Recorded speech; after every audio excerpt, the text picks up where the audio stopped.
Please welcome the 46th President of the United States of America, Joe Biden. John, how are you? Please, sit down.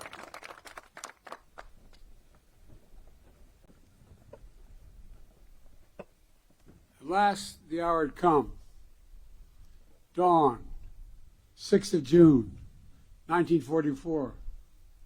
The wind was pounding as it is today, and always has against these cliffs.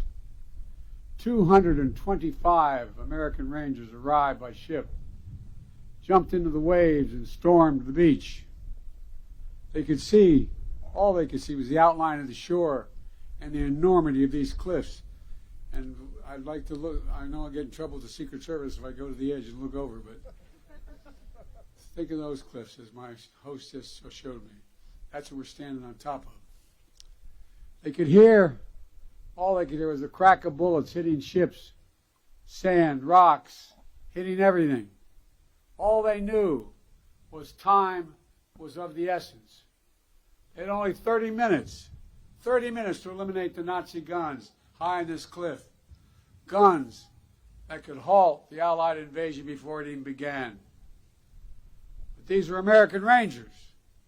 They were ready. They ran toward the cliffs and mines planted on the beach by Field Marshal Rommel exploded around them, but still they kept coming. Gunfire rained above them, but still they kept coming.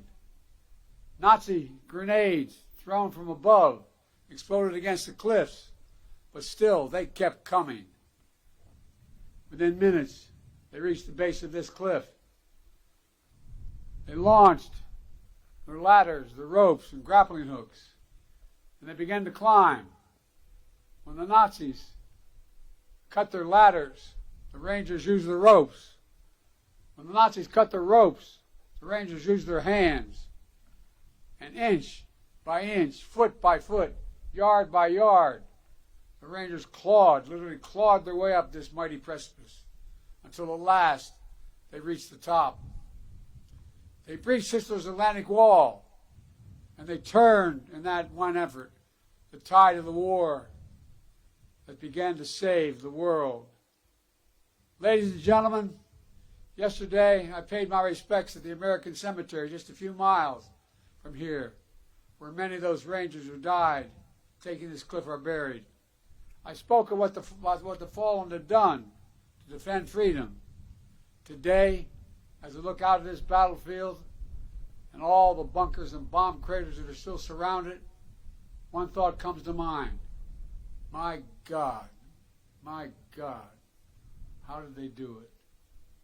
How were these Americans willing to risk everything, dare everything, and give everything? There were Americans like Sergeant Leonard Lommel from New Jersey. He was one of the first Rangers to jump off his ship and run toward the cliff. He almost was shot right above the hip initially, and wasn't sure, but he was. He kept going. At one point, he was scaling the cliff. Another Ranger yelled, "I'm not sure I can make it." And Lommel yelled back with every ounce of strength he had in him, "You've got to hold on." And he did, and they did. Americans like Sergeant Tom Ruggiero from Massachusetts. A German shell hit his boat as he was approaching the shore. Everything exploded. The sergeant was knocked into the freezing water, and as he told it, he began to utter a prayer. "Dear God, don't let me drown. I want to get in and do what I'm here and supposed to do." Americans like Colonel James Rudder, Texas. When the military asked for a battalion for this daring mission, he raised his hand and said, "My Rangers can do the job." He knew their capacity. He knew the strength of their character.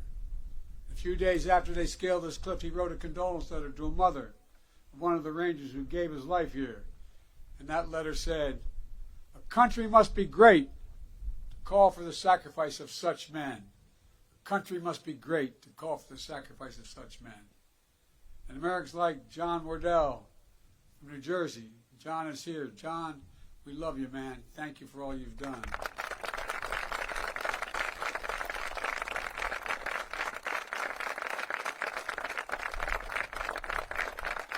Deserve that and a lot more, John.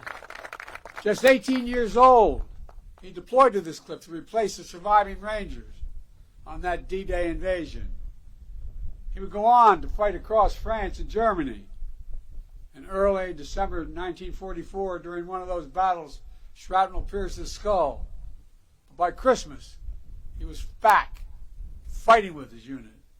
And here's what he said about what the notes he kept at that time. He said, knowing that my buddies and I always looked out for one another. That's why he came back. That's why he fought so hard to get back. He always looked out, and his buddies looked out for one another. When we talk about democracy, American democracy, we often talk about the ideals of life, liberty, pursuit of happiness. What we don't talk about is how hard it is. How many ways we're asked to walk away, how many instincts are to walk away.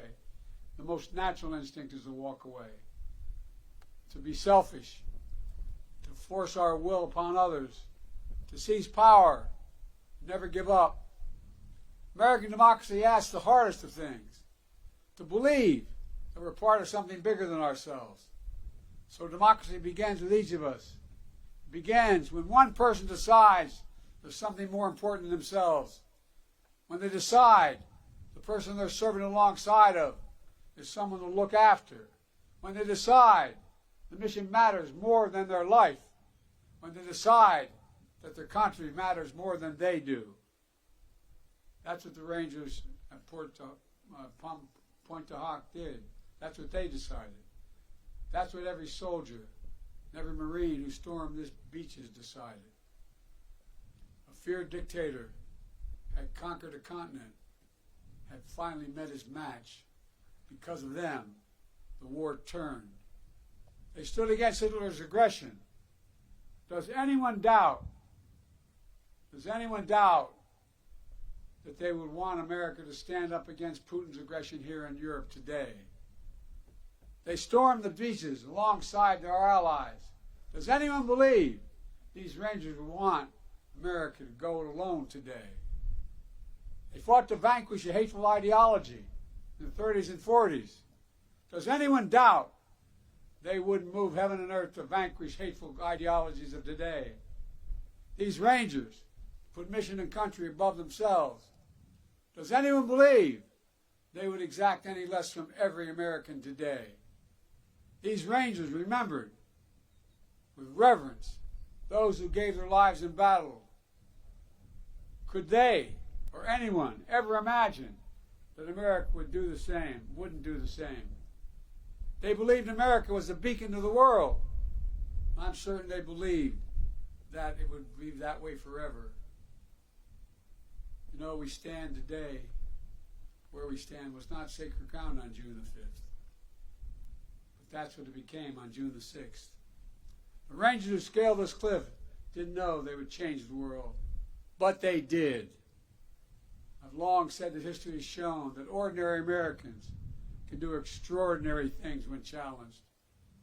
There's no better example of that in the entire world than right here at Pointe du Hoc. Rangers from farms and cities in every part of America, from homes that didn't know wealth and power. They came to a shoreline that none of them would have picked out on a map. They came to a country many of them had never seen, for a people they had never met. But they came. They did their job. They fulfilled their mission. And they did their duty. They were part of something greater than themselves. They were Americans.